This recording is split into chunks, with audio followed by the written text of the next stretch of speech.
राष्ट्रीय चुनाव के लिए मतदान खत्म हो गया। इसके साथ ही एनडीए उम्मीदवार कोविंद और विपक्ष की मीरा कुमार की किस्मत मतपेटी में बंद हो गई। तो वहीं चुनाव में क्रॉस वोटिंग भी हुई।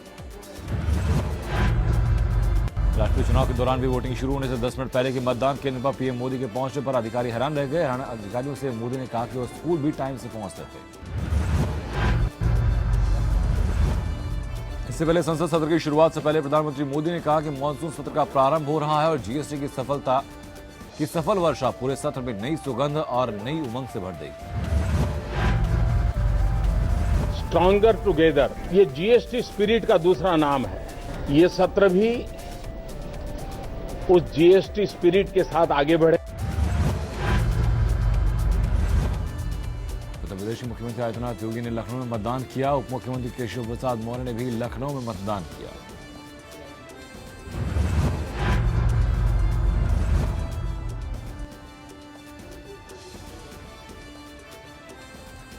उपराष्ट्रपति चुनाव के लिए एनडीए उम्मीदवार पर फैसला बीजेपी पार्लियामेंट्री बोर्ड की बैठक में होगा। माना जा रहा है कि एनडीए का उपराष्ट्रपति पद का उम्मीदवार दक्षिण भारत से हो सकता है।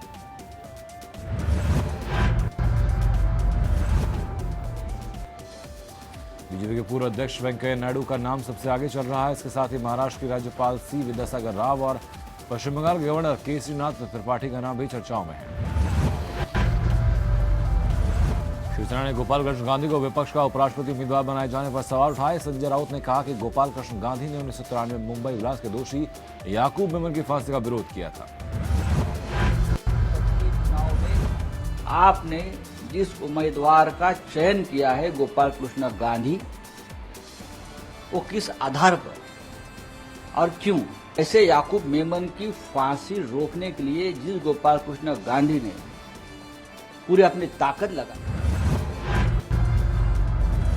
वहीं बीएसपी की चीफ मायावती ने राष्ट्रपति चुनाव को लेकर अपनी प्रतिक्रिया देते हुए कहा कि दोनों दलित वर्ग से हैं, जो भी जीतेगा खुशी होगी।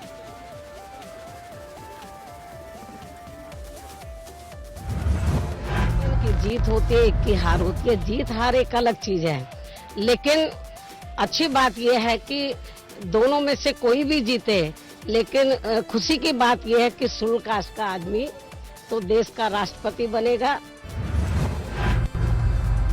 सोमवार से शुरू हुआ संसद का मानसून सत्र की कार्रवाई कल तक स्थगित कर दी गई। सत्र के पहले दिन लोकसभा और राज्यसभा में भी दिवंगत सांसदों और अमरनाथ मामले में मारे गए लोगों को श्रद्धांजलि दी गई।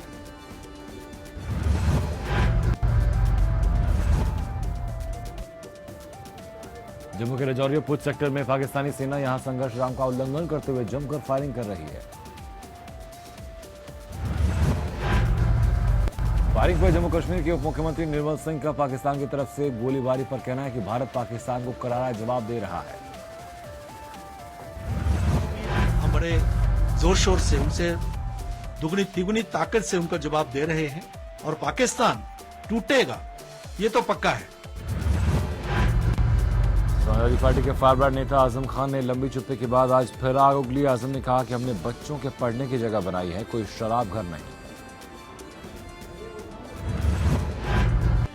अरे स्कूल बनाया है, यूनिवर्सिटी बनाई है, नाच घर शराब खाना थोड़े बनाए। बेंगलुरु की जेल में आईएडीएम की प्रमुख शशिकला को मिल रहे वीआईपी ट्रीटमेंट के खुलासे से चर्चा में आई। डीआईजी रूपा का ट्रांसफर हो गया। कर्नाटक सरकार ने एक आदेश जारी कर रूपा के ट्रांसफर तत्काल प्रभाव से करने की बात कही। चित्रकूट में एम्बुलेंस सेवा की पोल एक बार फिर खुल गई है। यहां एक गर्भवती महिला ने रोड पर बच्चे को जन्म दिया। बच्चे ने जन्म लेते ही दम तोड़ दिया।